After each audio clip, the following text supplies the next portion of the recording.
Bonjour à tous et à toutes. Donc, je suis Paul, je suis un des fondateurs de Parcours. On va passer 1 heure ensemble. Je vous remercie d'avoir rejoint cette conférence qu'on organise avec Raphaël pour essayer d'aider les élèves qui sont au lycée, donc essentiellement en seconde et en première, à essayer de mieux entrevoir la filière ingénieur qui pourrait être faite pour eux. Donc, si vous êtes lycéen, si vous êtes parent, vous êtes au bon endroit.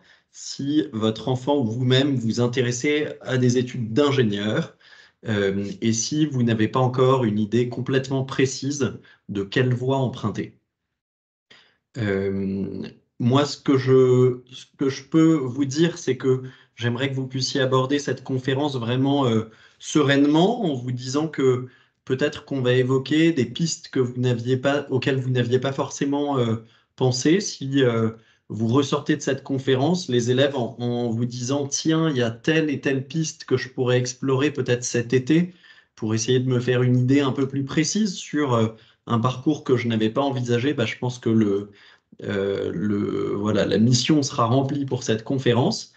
Et ce que je voulais aussi dire avant d'attaquer, c'est que je me réjouis qu'il y ait des filles lycéennes qui soient présentes, et je pense que c'est important de vraiment prendre en compte que les filières ingénieurs ne sont plus du tout réservées qu'aux garçons. Si vous êtes une fille et que c'est une question que vous posez, est-ce que je vais être un peu seul de mon espèce en école d'ingé? Eh bien, aujourd'hui, on n'est plus à l'ère où il y avait 3 ou 5% de filles, et donc où en étant une fille, on était un peu la bête rare dans un environnement très masculin. Aujourd'hui, en école d'ingénieur, il y a en moyenne, en 2023, 28% de filles. Donc c'est une statistique qui a vraiment évolué ces dernières années. Et dans des filières très prisées comme l'UTC, par exemple, dont on parlera tout à l'heure, il y a 53% de filles. Donc il y a certaines filières où bah, c'est assez nouveau, mais il y a une majorité de filles. Voilà, je voulais évoquer ce sujet quelques instants, et je vous propose qu'on démarre la conférence. On va aborder évidemment les classes préparatoires qui permettent de rentrer dans les très grandes écoles d'ingénieurs. On parlera ensuite des voies d'admission parallèles à travers les licences ou les BUT par exemple. Et on évoquera ensuite les écoles d'ingénieurs post-bac pour vous donner un petit peu plus d'informations également sur cette voie qui est très empruntée. Les écoles d'ingé post-prépa, donc c'est les grandes écoles d'ingénieurs. Là, vous avez le classement sous les yeux. Paul, Le classement, oui. je suis désolé de te couper. Est-ce que tu peux relancer le partage d'écran? Ah, bien sûr.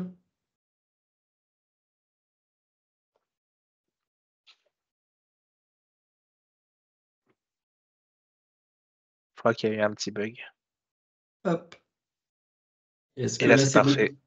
Parfait. Super. N'hésitez pas à intervenir, hein, surtout dans le chat tout au long de la conférence. Gardez bien vos micros éteints, mais n'hésitez pas à poser vos questions tout au long de la conférence.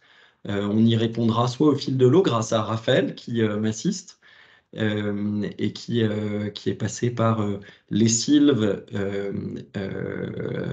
et qui est un expert sur tous les parcours ingénieurs. On pourra aussi échanger de vive voix à la fin de la conférence si le temps le permet. Donc, je vous proposais de démarrer avec les grandes écoles d'ingénieurs qui sont accessibles via les prépas. Là, vous avez sous les yeux un classement qui émane de l'étudiant, qui est quand même une source assez reconnue. C'est le classement 2024. Je pense qu'il convient quand même de ne pas complètement s'y fier. En préparant cette conférence, j'ai regardé un peu les critères de l'étudiant, et on se rend compte que bah, pour l'étudiant, il y a eu une insistance toute particulière sur 2 nouveaux critères pour le classement 2024. C'est l'environnement et l'alternance. Alors, le respect de l'environnement, c'est important. Le fait de proposer des alternances aussi. mais je pense qu'on ne peut pas fonder,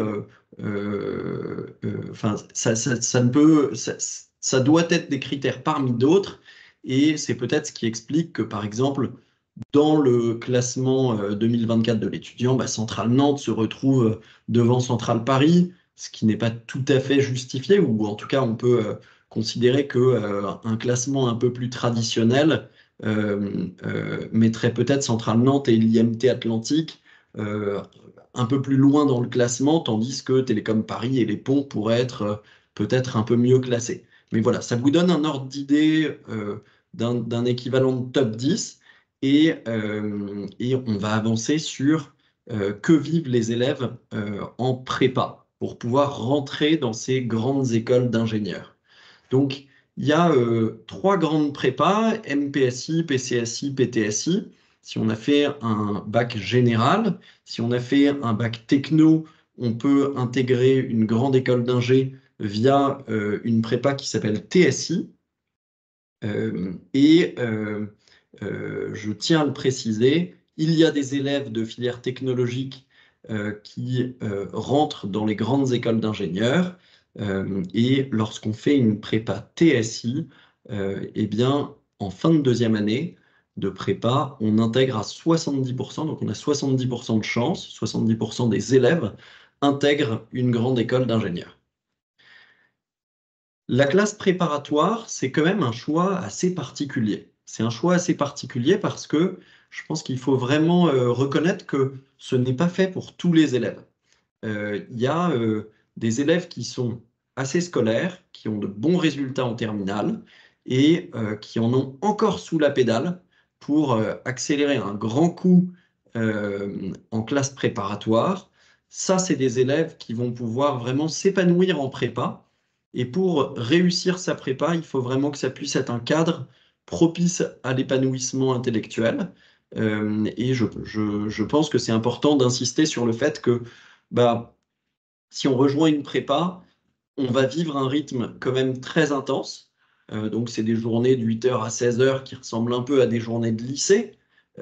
Mais dans une semaine type, il va y avoir des oraux 2 ou 3 fois par semaine, qu'on appelle des cols, et des DST qui peuvent avoir lieu 1 ou 2 fois par semaine, mais aussi un travail personnel assez important à fournir, notamment le soir, avec des études qui, en général, peuvent durer jusqu'à 21h, 22h et qui sont très fréquentées.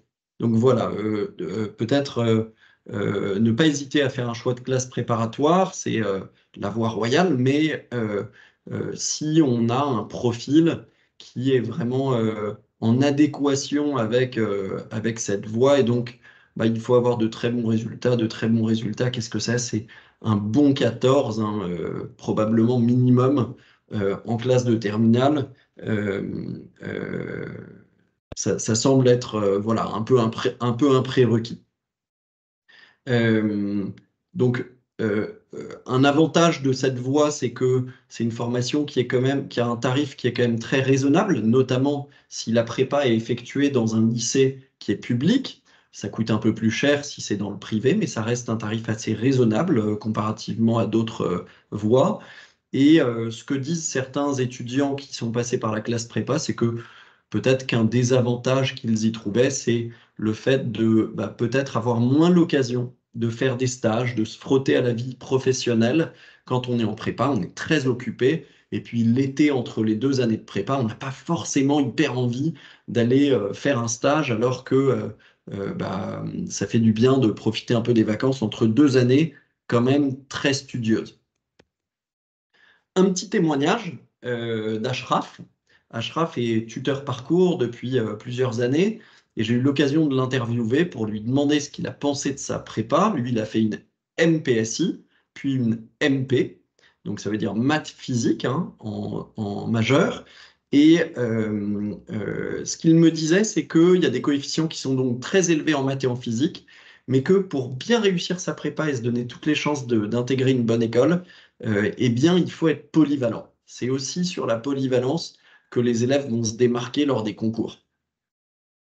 Euh, pour ce qui est de son expérience à proprement parler, Lui, il a trouvé qu'il y avait quand même un gros gap de notions entre la classe de terminale et la classe préparatoire. Et donc, son conseil, c'est vraiment de ne rejoindre une classe prépa que si, en classe de terminale, on se sent capable d'assimiler davantage, peut-être un peu plus rapidement, et de suivre et de s'épanouir dans une cadence un peu plus élevée de cours. Bon, et il a regretté un petit peu ce qu'il appelait un peu l'égoïsme de cette filière. Je reprends un peu ses mots. Et il disait, bah voilà, on se fait un petit groupe d'amis, mais c'est vrai que quand les concours arrivent, il y a un petit peu de chacun pour soi quand même. Donc je pense que pour être heureux en prépa, il faut pouvoir s'épanouir dans un contexte un peu concurrentiel. On va aborder maintenant les voies d'admission parallèles. Qu'est-ce que c'est les voies d'admission parallèles? Eh bien, c'est comment on va pouvoir intégrer une grande école, les grandes écoles que j'ai évoquées tout à l'heure, mais sans nécessairement passer par la voie royale qui est la prépa de 2 ans ou la prépa de 3 ans si on cube. Bah, il y a évidemment un premier chemin qui est la faculté de sciences. Qu'est-ce que c'est la faculté de sciences? Ça veut dire s'inscrire en licence pour faire 3 années à la faculté, à l'université. Il faut faire un dossier sur Parcoursup. Les universités, elles sont globalement ouvertes à tous, mais il y a quand même une sélection, donc le dossier est consulté. Et c'est un rythme qui est beaucoup plus flexible qu'au lycée. Il y a un petit peu moins d'heures et ça demande une grande autonomie. Si on ne suit pas en faculté, on ne va pas tout de suite avoir un voyant rouge avec un membre de l'administration qui va nous rappeler un peu à l'ordre. Donc ça demande vraiment une assiduité. Et j'expliquais un peu tout à l'heure le profil d'élève qui peut s'épanouir en prépa. Eh bien, je pense qu'à la faculté, il faut d'autres qualités. Les qualités qu'il faut avoir à la fac, c'est être capable de s'organiser un peu par soi-même, être capable de prendre des notes, être capable d'être assidu et de fournir le travail personnel attendu au fil de l'eau et pour ne pas se retrouver au pied du mur l'avant-veille des concours, enfin des examens qui peuvent être trimestriels seulement.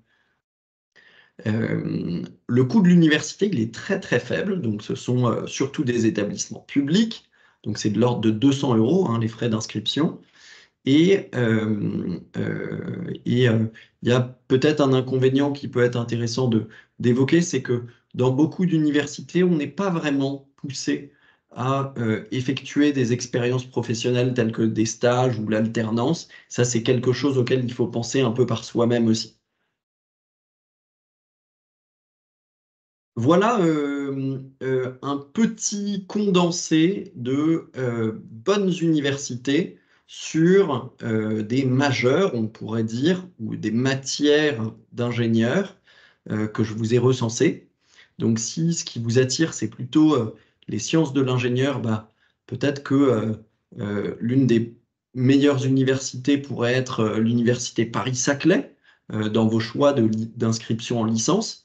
Si vous vous intéressez plutôt à l'informatique, eh bien, ça pourrait peut-être être la Sorbonne. Et si vous êtes plutôt attiré par la chimie, ça pourrait être PSL. Euh, Ça veut dire Paris Sciences et Lettres. Voilà. Euh, je vous propose un petit témoignage d'un autre tuteur parcours que j'ai pu interviewer, qui lui a été à la Sorbonne. Il est d'ailleurs toujours à la Sorbonne. Il est en L2, donc ça veut dire en deuxième année de licence après le bac. Et il a choisi de faire une licence en sciences informatiques. Lui, il est très content de la qualité académique des cours qui sont dispensés à la Sorbonne. Et il insiste sur le fait qu'il faut quand même un bon niveau en mathématiques et que en première année, c'est pluridisciplinaire. Donc on découvre différentes disciplines et qu'il faut un petit peu de polyvalence. À partir de la deuxième année, donc c'est ce qu'il appelle 2A dans le jargon, il y a 8 licences qui sont possibles. Donc il les évoquait, maths, sciences, physique, électronique, mécanique, etc. Et donc on peut commencer à un petit peu se spécialiser. Dans le cadre de sa licence, il a eu l'occasion de faire des stages, et lui, ce sur quoi il insistait, c'est que le master à l'université est assez sélectif, et que donc, c'est très important de construire son parcours, et pas uniquement académiquement, mais aussi avec des expériences pro à travers des stages. Et donc, il disait que c'est un élément qui va être quand même regardé de près en master, et un élément qui peut permettre de démarquer les élèves au-delà de leurs résultats. Donc voilà, lui, il encourage vraiment à faire des stages si on emprunte la voie de l'université. Et souvent, on dit qu'à l'université, il n'y a pas vraiment de vie étudiante. Moi, j'ai trouvé ça intéressant parce qu'en discutant avec Mohamed, je me suis rendu compte qu'il était inscrit dans plusieurs associations, 2 associations en particulier, de basketball et de musculation, dans le cadre de son université. Et donc, il s'est fait un cercle d'amis à travers ces associations. Et donc, je pense qu'il ne faut pas dire trop rapidement que dans les écoles, il y a une super ambiance, des clubs, des associations à foison, et à l'université, on est quand même un peu plus isolé et qu'il n'y a pas forcément une ambiance de promotion. J'ai l'impression que c'est un peu moins tranché que ça. Et en tout cas, Mohamed a vraiment trouvé une ambiance sympa à l'université, a réussi à se construire un cercle d'amis autour d'activités qui lui plaisaient. Donc, parmi les chemins d'admission parallèles qui peuvent permettre de rentrer dans une grande école d'ingénieurs, on a évoqué le fait de faire une licence. Euh, eh bien, il y a un autre chemin, c'est le BUT, but MP. Donc, ça a l'air d'être un peu du charabia comme ça, mais le but MP, c'est une formation en mesure physique. MP, ça veut dire mesure physique. Donc, c'est euh, assez généraliste et ça a lieu dans un IUT. Vous avez sur la gauche de l'écran plusieurs exemples d'IUT qui sont de bons IUT où on peut faire un BUT en mesure physique. Le BUT, il va durer 3 ans, un peu comme une licence, et je pense que c'est important de comprendre que c'est assez différent de l'université. Quand on est en BUT, on est plutôt dans un groupe classe, un peu comme au lycée, avec peut-être une trentaine d'élèves, et on est assez encadré.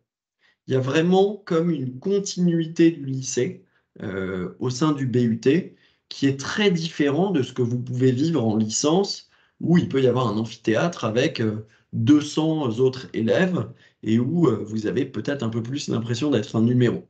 Au sein du BUT, il va y avoir voilà, un suivi un peu plus fin, des professeurs peut-être un peu plus disponibles aussi, avec un peu moins d'heures de cours qu'au lycée, mais pas mal de travaux de groupe. Une vraie incitation et même une obligation de réaliser des stages. Donc là, dans le cadre du BUT-MP, vous faites 26 semaines de stage en entreprise sur 2 ans, donc c'est énorme. Et en revanche, le BUT est un peu moins prestigieux qu'une bonne licence dans une bonne université. Et donc, c'est important de choisir, je pense, un IUT qui fait partie des meilleurs IUT. Si vous candidatez à un IUT pour faire un but, essayez d'intégrer un très bon IUT. C'est assez facile de trouver les classements sur Internet et ça vous permettra d'avoir une candidature si vous faites une candidature d'admission parallèle pour ensuite rejoindre une grande école, avec un maximum de chances d'avoir un dossier qui est vraiment considéré.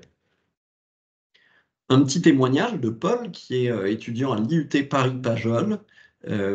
Paul, il a trouvé que c'était une belle formation qui allie la théorie et la pratique, que les professeurs sont disponibles pour aider, donc on se sent vraiment encadré. Il a eu l'occasion de faire des stages qu'il a trouvé très intéressants. Donc, ça lui a permis petit à petit de se faire une idée du monde professionnel qui peut attendre un étudiant qui est dans cette filière ingénieur. Il me disait qu'on ne se spécialise pas tout de suite en arrivant. Donc, c'est vraiment un parcours classique en mesure physique qui est un petit peu généraliste. Lui, il a rejoint deux clubs, un club de robotique et une asso humanitaire. Et dans le cadre des IUT, il y a vraiment une vie étudiante qui est assez sympa, où il y a voilà, un tissu associatif. Et c'est un lieu assez propice pour se faire une bande d'amis parce que comme on est en groupe classe, un peu comme au lycée, eh bien, on a vraiment l'occasion de faire connaissance. Euh, c'est un peu plus personnel que l'université où parfois on est vraiment dans un grand bain de foule. Donc j'ai parlé des licences, j'ai parlé du BUT. Maintenant, les universités étrangères.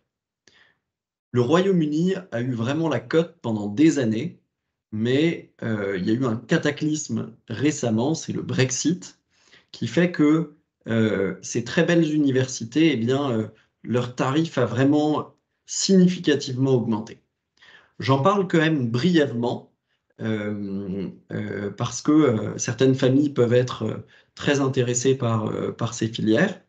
Euh, L'équivalent de Parcoursup en Angleterre, ça s'appelle UCAS. UCAS. C'est un dossier qu'il faut monter où on met une lettre de motivation qui s'appelle le Personal Statement. Ça se fait en ligne et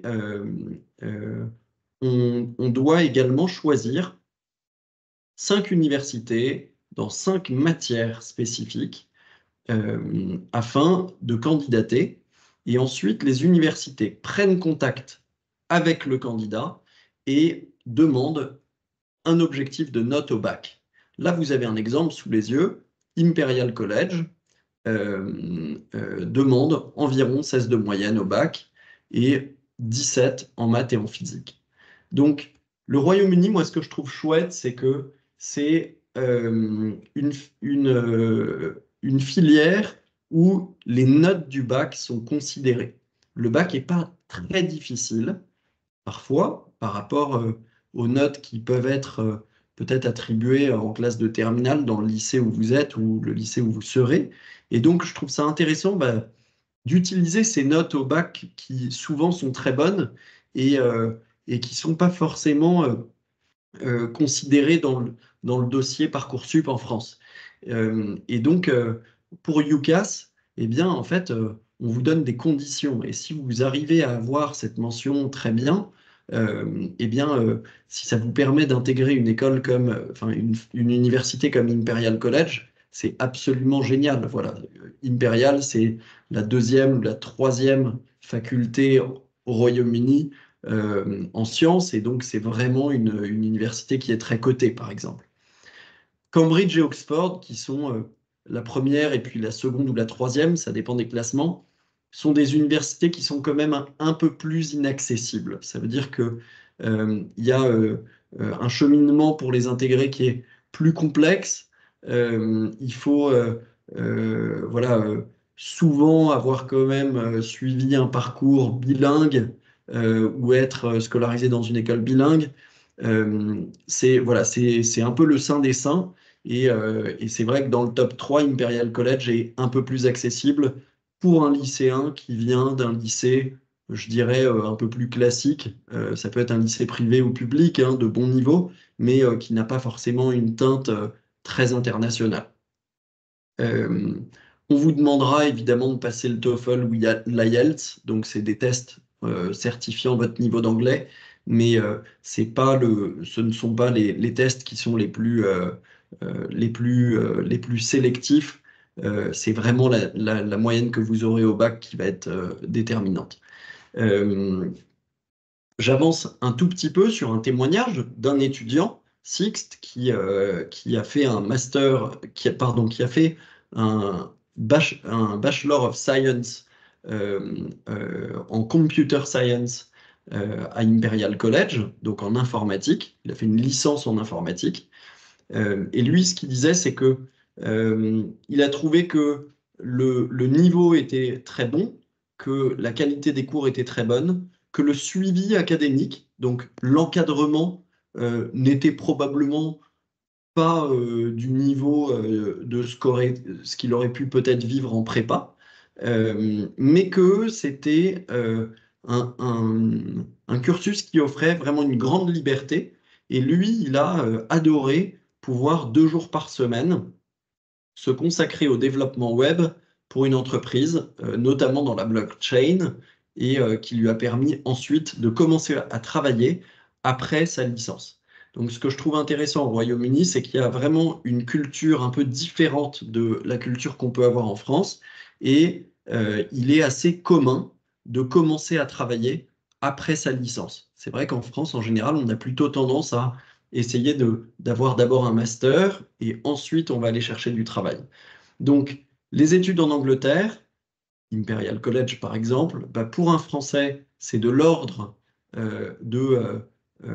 entre 20 et 25 000 pounds, donc un bon 25 000 euros par an. Donc c'est très coûteux, mais ça peut être intéressant de se dire, tiens, est-ce que ça vaut le coup éventuellement de s'endetter pour faire juste 3 ans et pouvoir commencer à travailler avec un super diplôme en poche? Pourquoi pas faire, par exemple, ce qu'on appelle un MBA, c'est un équivalent de master, mais quelques années après avoir commencé à travailler. Voilà, ça peut être une bonne idée. Moi, je vous partage une autre idée, c'est que à l'heure du Brexit, je pense que ça vaut le coup de creuser, et notamment cet été, si vous avez du temps, les lycéens qui écoutent, si vous avez un peu de temps cet été, bah, et que vous avez envie de partir à l'international, mais que vous vous dites, bon, c'est un peu prohibitif quand même, le prix de la scolarité au Royaume-Uni, eh bien, c'est pas aux États-Unis que vous allez trouver vachement moins cher. En revanche, en Europe, il y a des super universités avec des cursus complètement en anglais, comme par exemple à Delft University of Technology, qui se situe aux Pays-Bas, et où en fait il y a des frais de scolarité qui avoisinent les 2000 euros. Et donc, ça vaut la peine de regarder un petit peu le classement des universités en Europe sur la matière ingénieur qui peut vous intéresser, et vous serez surpris de frais de scolarité qui parfois sont assez faibles, et notamment pour les citoyens de l'Union européenne.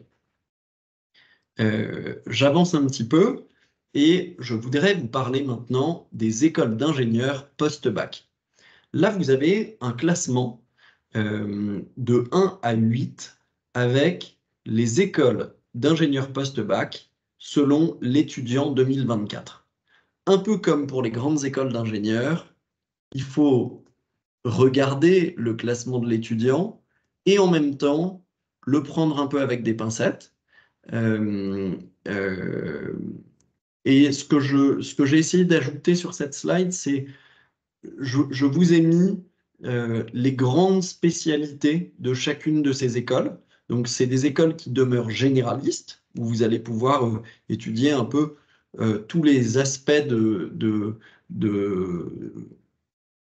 toutes les différentes matières de la filière ingénieur, mais ça vous donne une petite idée, voilà, avec peut-être les frais qui est un peu plus cybersécurité, système embarqué, et l'INSA qui est plutôt génie mécanique, civil et industriel, quoi. Euh, donc voilà, là ça vous donne un ordre d'idée d'un classement, mais qui est très général.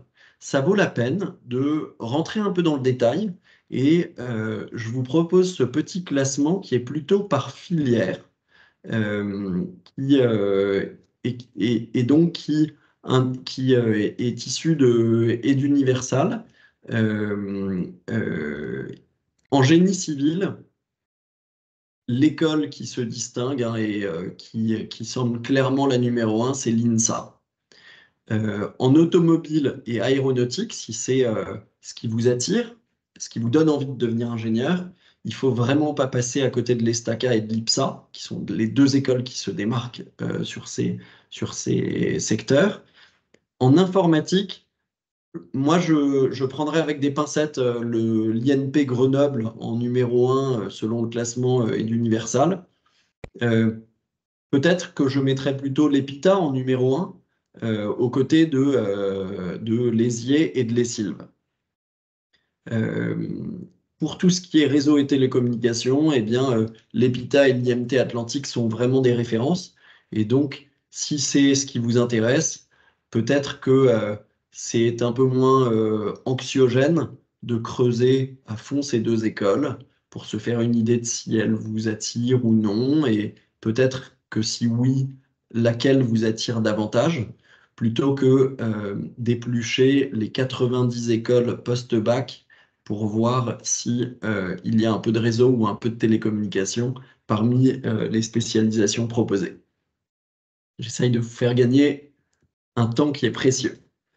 Pour rentrer dans une école d'ingénieur post-bac, eh bien, il y a 4 concours. C'est 4 grandes bases de 4 concours qui, en fait, où chacun rassemble un nombre un peu important d'écoles d'ingénieurs post-bac. Et donc, vous passez un concours, mais qui vous permet d'accéder à différentes écoles. Donc, on va rentrer dans le détail du concours Avenir, du concours Advance, du concours Puissance Alpha et du concours GEPI Polytech.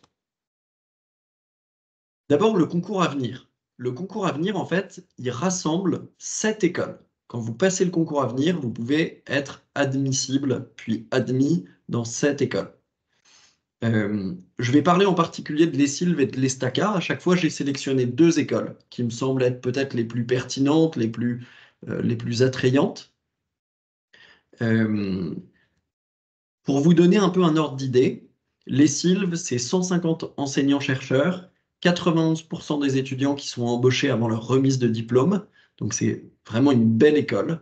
Elle est située juste à côté de Paris, à la Défense. C'est une école qui est assez tournée vers l'international, avec 105 universités partenaires. Vous êtes obligé de partir en échange ou en stage à l'étranger pendant votre cursus de 5 ans à l'ESILV. Et il y a vraiment la possibilité de faire des stages et l'alternance est très encouragée dans cette école. Je vous propose un petit témoignage pour l'ESTACA d'Albéric, qui est un étudiant qui a été diplômé de l'ESTACA. L'ESTACA, c'est tout près de Paris, c'est sur le plateau de Saclay. Et donc, c'est assez accessible pour ceux qui vivent en région parisienne.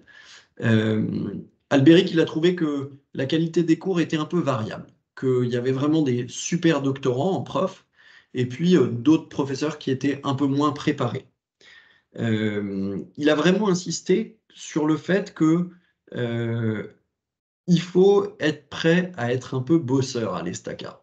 Et notamment en première année, il me disait qu'il y a 15 à 20% des élèves qui ne peuvent pas poursuivre à la fin de la première année. Donc c'est un rythme qui est assez exigeant. Albéric, il me confiait avoir un niveau un peu moyen. Il avait plutôt 13 de moyenne quand il était en terminale. Il avait fait une terminale qui était quand même à dominante scientifique. Mais en prépa, pardon, pas en prépa, en première année à l'ESTACA, il a dû vraiment intensifier son travail personnel il y avait une sacrée cadence. En première année, tout le monde peut choisir la spécialisation qu'il souhaite. Donc, il y a 5 spécialisations et lui, c'est un féru d'aéronautique. Donc, Albéric, il est passionné de drones, il est passionné de moteurs et donc il a rejoint une association de drones à l'ESTACA où il a fait des concours de drones. Il a aussi fait le 4L Trophy où il a dû retaper une 4L de A à Z. Donc voilà, c'est un peu un passionné de moteur et il a été très heureux dans cette école de se faire un cercle d'amis qui ont vraiment les mêmes centres d'intérêt. Et il y a des associations quand même un peu pointues sur tout ce qui est moteur aéronautique dans cette école, bien sûr. Il disait aussi que l'école est assez bien organisée pour faire vivre des cours ou des modules de cours ou des projets en partenariat avec des grandes entreprises du secteur de l'aéronautique. Il m'a parlé notamment du fait qu'il a fait un projet avec le bureau d'études de Dassault Aviation. Et donc, il était voilà, il travaillait en lien avec le bureau d'études de Dassault à raison de 3 heures par semaine. Et ils ont livré un vrai projet pour le compte de Dassault. Ça, il a adoré. Ils ont été aussi voir la ligne de production de l'A360 à Toulouse. Et donc, bah, c'était assez intéressant pour lui de bénéficier de ce partenariat qu'a l'Estaca avec Airbus. Je passe maintenant au concours Advance. Donc, c'est la deuxième grande banque de concours. Elle rassemble 4 écoles. Les deux qui me semblent peut-être particulièrement intéressantes, donc c'est l'EPITA et l'IPSA. Donc, on va parler de l'IPSA tout à l'heure. Peut-être d'abord l'EPITA. Donc, l'EPITA, c'est vraiment une école qui est particulièrement renommée pour le numérique, l'informatique. Elle est en lien avec 85 universités partenaires à l'international. Il y a 62 nationalités sur le campus. Donc voilà, c'est vraiment une belle école avec un gros réseau résolument tourné vers l'international. Et il est possible de faire un cycle ingénieur en alternance. J'explique peut-être pour les lycéens qui ne connaîtraient pas très bien cette notion d'alternance. En fait, c'est vraiment quelque chose qui est intéressant à 2 points de vue. L'alternance, c'est quand vous êtes en master, en fait, vous allez pouvoir passer la moitié du temps en entreprise et l'autre moitié du temps sur le campus de l'école pour vos cours. Et donc, ce qui est intéressant, c'est que bah, ça vous permet d'accumuler une expérience professionnelle assez importante, hein. 50% du temps, vous êtes dans l'entreprise. Et donc, ça peut vous aider bah, à la fin de votre cycle d'études en Bac plus 5 à savoir assez précisément ce que vous voulez faire plus tard et peut-être même à avoir une offre d'emploi avant même d'avoir terminé votre cursus. L'autre avantage qui est vraiment clé, c'est que l'entreprise paye votre formation. Et donc, ça veut dire, si vous faites un master en alternance, par exemple à EPITA, eh bien, l'entreprise dans laquelle vous faites votre alternance va payer votre année 1 et votre année 2 de master. Donc là, on est sur des écoles qui sont entre 7 500 et 10 000 euros par an. Et donc, bah, ça peut être assez génial de faire financer ça par une entreprise qui, en plus, vous apporte une vraie expérience professionnelle. L'IPSA.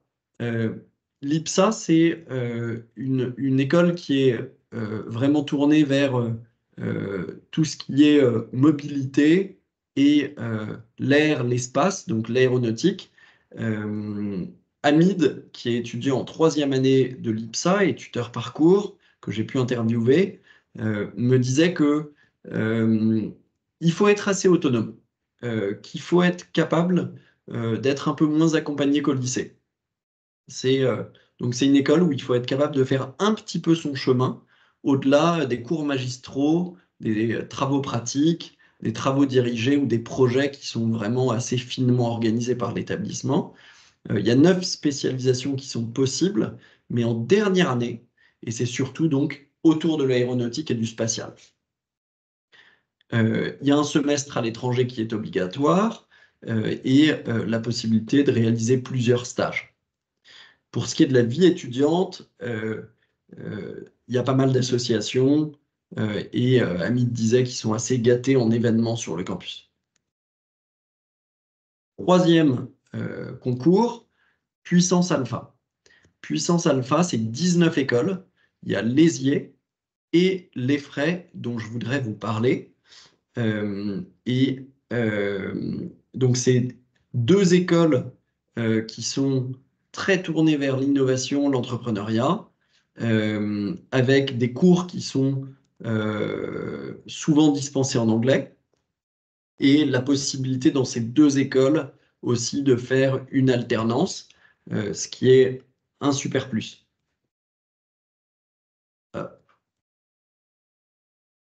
Dans la banque de concours Puissance Alpha, donc parmi les 19 écoles, il y a aussi HEI. HEI, je pense que c'est une école qui vaut le coup qu'on se penche un petit peu dessus. J'ai pu interviewer Nicolas, qui a été étudiant sur le campus de Lille à HEI, et qui a trouvé que les professeurs étaient vraiment chouettes, qu'il y avait un enseignement qui était assez exigeant, et qui trouvait ça intéressant que HEI fasse partie du réseau Junia. Junia, c'est 3 écoles, HEI, l'ISEN, l'ISA, ce qui permet d'avoir eh bien, un réseau d'alumni, donc d'anciens élèves qui est très étoffé. Bah, ça peut aider à trouver un stage, une alternance par exemple. Et ça permet aussi à l'école d'avoir des moyens assez importants pour grouper par exemple des initiatives comme les forums entreprises, ce qui permet de faire des événements vraiment attractifs avec un nombre significatif d'entreprises qui sont conviées. Voilà, Nicolas me disait que pour lui, ça représente vraiment une force, le fait d'être dans un groupe d'écoles et pas juste dans une école isolée, entre guillemets. Il y a 10 choix de spécialisation. Lui, il est très attiré par l'énergie et l'électricité. Et donc, il a décidé de se spécialiser sur ce secteur-là. Il a eu l'occasion de faire des stages. Son premier stage, il l'a fait en Allemagne, dans une PME familiale. Il a trouvé ça super. Et ensuite, il a fait son stage de fin d'études dans une coopérative agricole et notamment sur le sujet du solaire, de l'énergie solaire. Il me racontait donc qu'il y a à peu près 100 associations chez Junia. C'est vraiment pas, enfin voilà, c'est beaucoup 100 associations. C'est aussi la force de ce réseau. Et lui, il a rejoint notamment l'association humanitaire Construisons pour Madagascar. Je ne vais pas vous embêter avec 50 concours, mais il y en a un 4e qui s'appelle GEPI Polytech. GEPI Polytech, ça rassemble 34 écoles, donc c'est pas rien. Et ce sont des écoles qui ont une orientation vers l'Europe, comme l'IMT Nord-Europe ou Polytech Nice-Sofia. Donc, un enseignement qui est en général dispensé en anglais. Et comme dans les autres écoles, c'est quand même vraiment une constante, la possibilité de faire des stages chaque année et la possibilité de faire une alternance en master. Un petit témoignage de Léa, qui est étudiante en licence 2 à EEIGM Lorraine, donc qui fait partie de ce concours GEPI Polytech. Elle, ce qu'elle disait, c'est que elle a apprécié le fait d'avoir un corps professoral très international. Elle mentionnait le fait que cette école, elle est ouverte aux sportifs de haut niveau avec des horaires aménagés et que c'est une école qui est quand même assez spécialisée sur les matériaux. Donc, ce sont des écoles d'ingénieurs généralistes, mais je pense que c'est important de bien identifier, et je vous le montrais précédemment, chaque école a quand même un peu des grandes spécificités. C'est difficile de faire un classement de toutes les écoles. C'est plus facile de faire un classement par spécialité. Donc, à l'EIGM, la spécialité, c'est vraiment l'étude des composants et des particularités des matériaux, de la matière. Les expériences professionnelles, bah, elles sont facilitées quand même dans cette école. 5 stages obligatoires, dont 30 semaines minimum en entreprise, donc c'est énorme. Pour ce qui est de la vie étudiante, bah, une spécificité de cette école, c'est qu'il y a un après-midi libre par semaine qui permet de s'engager dans des associations. Ça, c'est quelque chose que Léa a beaucoup apprécié. Il n'y a pas que ces 4 concours pour faire une école d'ingé post-bac.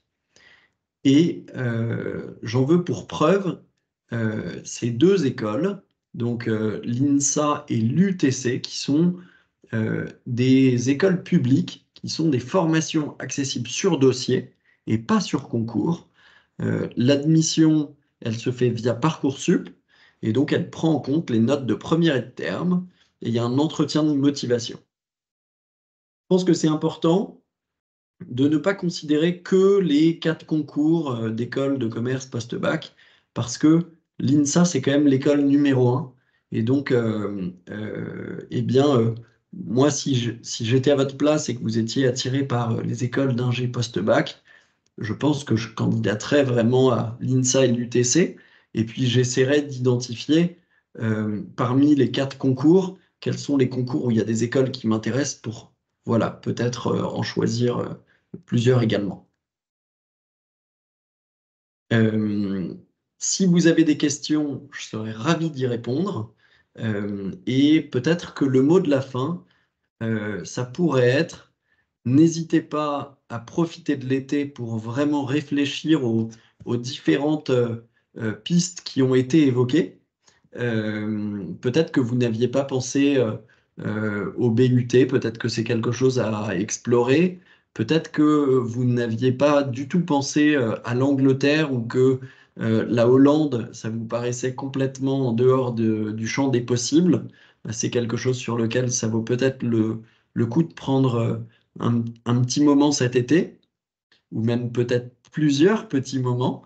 Et je pense que dans les voies qui ont été évoquées ce soir, ça vaut le coup aussi d'en combiner certaines. En combiner certaines, qu'est-ce que ça veut dire? Bah, ça veut dire que c'est possible euh, voilà, faire des vœux sur Parcoursup pour des prépas, mais c'est possible aussi de creuser les concours d'écoles d'ingénieurs post-bac pour pouvoir eh bien, se donner un maximum de chances de rejoindre la formation qui vous acceptera, qui sera de la meilleure qualité possible. Et donc, moi, je vous encourage vraiment à ne peut-être pas mettre tous vos œufs dans le même panier et prendre le temps cet été de vous dire, OK, qu'est-ce que c'est ma stratégie? Eh bien, peut-être qu'en fait, j'ai envie de candidater à tel prépa, mais je vais aussi creuser les BUT et si ça se trouve, si j'ai le meilleur IUT, eh bien, peut-être que ça vaut le coup de m'inscrire pour un BUT. Euh, et euh, et peut-être que ça vaut la peine de regarder quelles sont les meilleures licences en ingénierie qui sont dispensées à la Sorbonne. Enfin voilà, n'hésitez pas à combiner plusieurs choix et ça vous permettra de maximiser vos chances ensuite de peut-être rejoindre une très grande école d'ingénieurs post-bac. Et je vous propose également, pour ceux qui souhaiteraient affiner un peu leur projet, de scanner ce petit QR code et je serais ravi de prendre un quart d'heure si vous souhaitez affiner un peu votre projet avec joie avec vous. Et vous pouvez également scanner ce QR code si vous souhaitez recevoir des informations sur nos préparations pour les 4 concours d'école d'ingé post-bac. On organisera des préparations à la Toussaint, à Noël, en février, à la fois en présentiel et à distance, en mobilisant des jeunes professeurs de l'ENS pour une prépa bien cadencée sur une semaine. Euh, voilà, si vous souhaitez des informations à ce sujet, ce sera avec joie. Je vous en prie, si vous voulez poser des questions sur le chat ou bien désactiver votre micro qui est coupé et poser une question en live. Oui, bien sûr. Vous m'entendez? Oui, tout à fait. Très bien. En fait, moi, j'ai pris l'aspect mathématiques, sciences économiques et j'ai pris une troisième spé, j'ai pris anglais, mais j'ai pas pris physique. Est-ce que vous pensez que je peux toujours faire un ingénieur ou pas? Oui, tout à fait. En fait, je ne suis pas rentré dans le menu détail des concours. Par exemple, pour les écoles d'ingénieurs post-bac, le concours, il est différent selon les spécialités que tu auras prises. Moi, ça me paraît quand même compliqué de faire un parcours ingénieur si on n'a pas pris la spécialité mathématique. En revanche, pour la seconde spécialité, c'est plus ouvert. Et d'ailleurs, les concours peuvent être différents en fonction des spécialités que tu as prises. Très bien, d'accord. Merci beaucoup.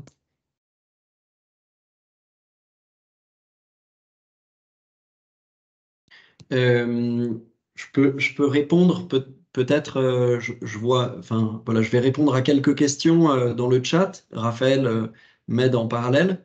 Euh, pour préparer les stacas ou l'IPSA, faut-il opter pour spé maths physique, chimie, SVT ou alors maths physique, chimie et AMC?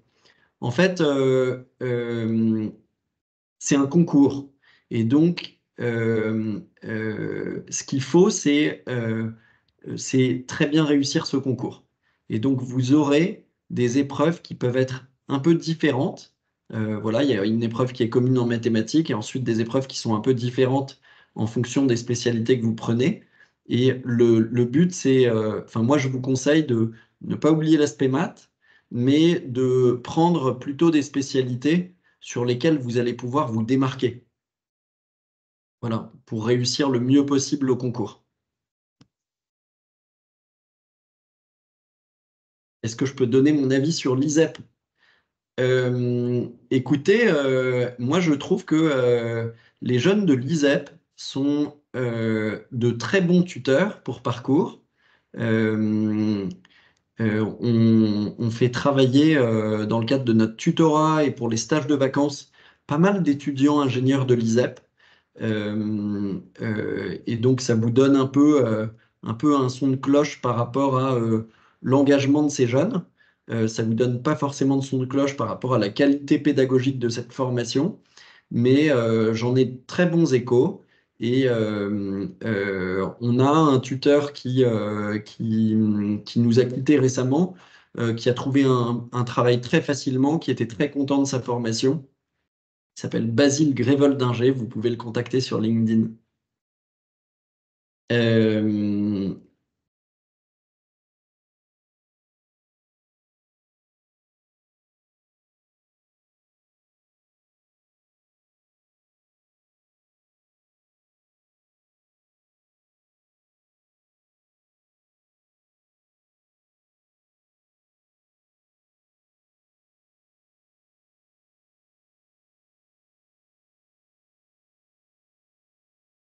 Est-ce qu'il faut prendre maths expert en terminale pour prétendre à une bonne école post-bac? Franchement, il faut cartonner son concours. Donc, je crois pas. Je pense que si vous voulez avoir une bonne école post-bac, le conseil numéro un, c'est de s'y prendre tôt pour s'entraîner. Euh, le, le programme des concours, des quatre concours qu'on a évoqués pour le post-bac, c'est le programme de l'aspect maths de terminale. Et donc, je pense que c'est très important de se familiariser avec les épreuves assez tôt et de surtout pas les découvrir fin février pour des concours qui sont au printemps. Ce qui va vous différencier, en fait, c'est votre rapidité à répondre à toutes ces épreuves. Et donc, il faut vraiment se familiariser. Et moi, mon conseil, c'est de s'y prendre franchement au plus tard à la Toussaint. Et si vous vous y mettez à la Toussaint, eh bien, vous serez vraiment là, parmi les premiers à vous y préparer. Et donc, je pense qu'il faut faire un planning de travail assez clair entre la Toussaint et les vacances de février, acheter de bonnes annales et pourquoi pas faire une prépa un peu intensive, soit à Noël, soit en février, soit même à la Toussaint si vous souhaitez démarrer tôt, et peut-être commencer par démarrer par ça pour avoir un peu un éclairage sur vraiment les attendus de ce concours, forger un peu votre motivation avec d'autres élèves qui préparent ce même concours. Euh, voilà, je pense qu'il faut réfléchir à une bonne stratégie pour faire partie des meilleurs.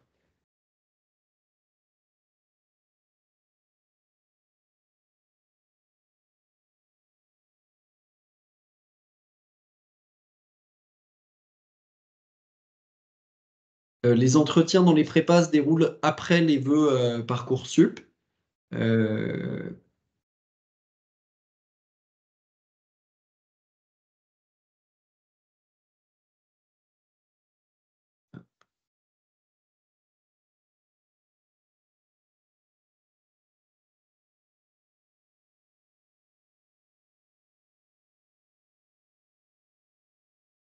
Est-il opportun de changer de lycée pour un lycée moins élitiste pour ses notes en terminale pour avoir plus de chances dans Parcoursup? Euh, alors, bah, c'est difficile de faire une seule réponse. Pour les classes préparatoires, euh, je, je crois que euh, il faut vraiment choisir cette voie si on a des prédispositions scolaires. Et pour viser le top 3 des grandes écoles d'ingénieurs, il faut être dans le top 3 de sa classe, euh, un petit peu quel que soit notre lycée. Et donc, moi, je vous encourage vraiment à essayer de faire une introspection avec vos parents, si vous voulez faire une classe prépa, et à essayer de vraiment identifier si vous avez, si vous avez voilà, une vraie capacité à travailler plus lors de la première et de la deuxième année de prépa qu'en terminale. Est-ce que vous avez de la bande passante? Est-ce que vous avez une prédisposition scolaire? Est-ce que vous allez vous épanouir dans un environnement un peu concurrentiel, avec un peu de pression? Euh, et donc, je ne suis pas sûr que ce soit une grande stratégie gagnante de changer d'environnement pour un autre lycée pour maximiser les notes. Pour les écoles d'ingénieurs post-bac, bah, non, ça sert à rien de changer d'école parce que, en fait, le dossier sur Parcoursup, eh ben, il n'est pas vraiment consulté ou en fait ce qui fait foi c'est surtout la réussite au concours donc il vaut peut-être mieux rester dans le même lycée, ne pas être trop chamboulé et très bien préparer son concours pour le réussir au printemps de terminale. Et puis eh bien pour ce qui est des licences, elles sont assez peu sélectives quand même, c'est plutôt en master hein, que les universités sont sélectives. Euh, pour le Royaume-Uni, bah, le Royaume-Uni juge plutôt sur les notes du bac et n'a pas accès à votre dossier Parcoursup. Donc non, moi je déconseille de changer de lycée, je crois.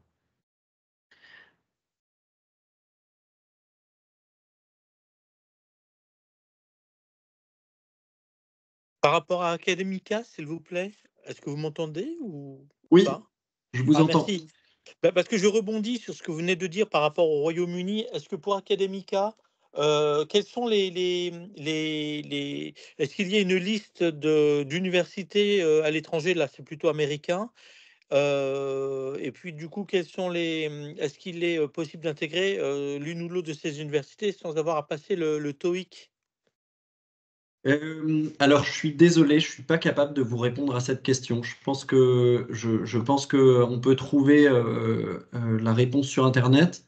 Euh, Ce n'est pas systématique que les universités demandent le passage du TOEFL ou du TOEIC, hein. Vous voyez, moi, j'ai fait un cursus à King's College en bachelor.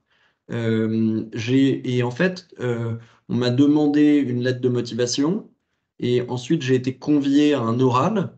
Et donc, ils ont jugé de mon niveau d'anglais lors de cet oral.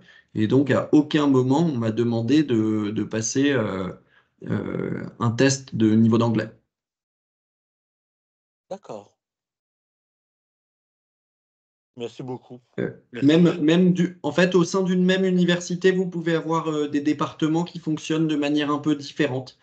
Je peux par exemple vous dire que au Royaume-Uni, d'une université à l'autre ou d'une licence à l'autre, vous allez ou non avoir à passer un test d'aptitude en mathématiques. Donc, dans certains cas, je ne l'ai pas évoqué tout à l'heure, mais dans certains cas, il y a un test d'aptitude à passer qui est un QCM un peu technique et notamment en mathématiques. Mais ce n'est pas du tout une constante. Entendu. Merci beaucoup. Merci. Il y a une question sur les BUT. Je pense que c'est qui est assez intéressante. Est-ce qu'il est possible d'intégrer les meilleures écoles avec des BUT? oui, c'est possible. Ce que je disais tout à l'heure, c'est que c'est la voie la moins prestigieuse, entre guillemets, des voies qu'on a évoquées ce soir. Et cependant, il y a des BUT, donc dans des IUT, qui sont très qualitatifs. Et donc, moi, je pense qu'une stratégie un peu gagnante, c'est de regarder quel est le top 3 des IUT en France, proposant des BUT MP, mesures physiques, et de se cantonner à candidater à ces IUT-là. Et en grande école d'ingénieurs, oui, il y a des étudiants qui ont fait BUT, ils sont une poignée, mais les promos des BUT sont aussi de petite taille, et donc en fait, ça peut tout à fait être une stratégie gagnante. Voilà.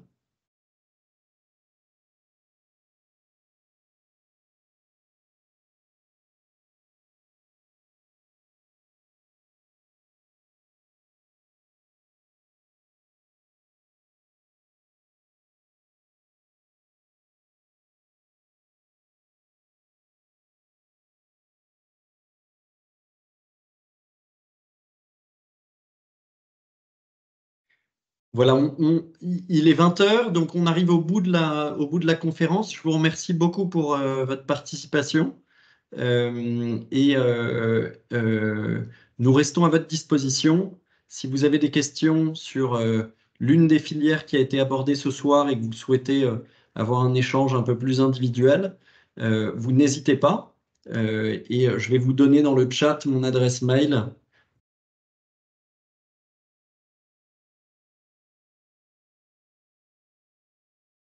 Et je répondrai à vos questions avec grande joie.